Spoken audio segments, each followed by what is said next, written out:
مشکات شریف حدیث تا وای چې کله یو ګناهګار انسان قیامت پر ورځ الله جل جلاله ته مخامخ پیښ شي الله تعالی ورته وایي چې وای راځي الله تعالی ورته وایي دا پلان کې ګناه تا کړو یا الله کړو دا پلان کې ګناه پلان کې وخت باندې تا کړو یا الله کړو دا چې به ګناهونه الله تعالی ورغني چې د ګناهو تعداد به 60-70 ته ورسي الله تعالی ورته وایي دا ټول ګناه تا کړی دي یا الله دا چې کله الله تعالی د باندې ومني د خپل ذهن چې خبر راشي چې به زه اوسلان تباہ او برباد او هلاک او ناکام شوم دور لوی ګناهونه بعد اوس چیرې ماته معافي ملاوي شي وي چې دلته الله جل جلاله ته وایي چې دې ما بنده دا ګناه چې تا کله په دنیا کې کړی و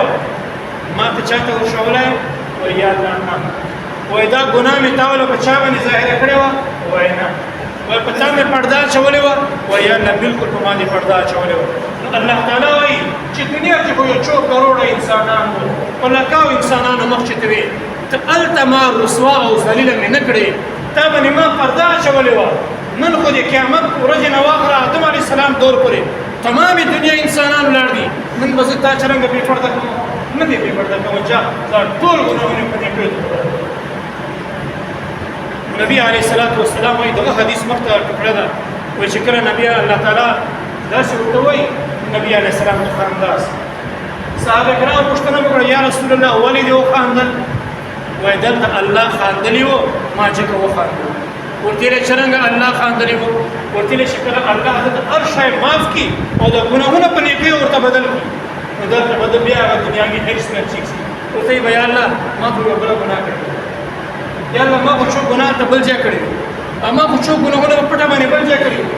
نو خواهش پیدا ای چې د نور ګناهونه په نیکی ورته بدل شي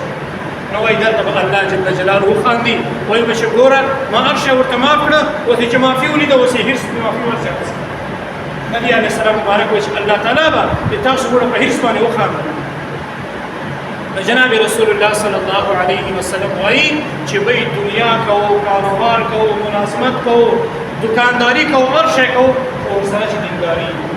چې ورسره لږی ورسره رښتیايي ورسره اخلاصي ورسره امانتي توګه نه بچي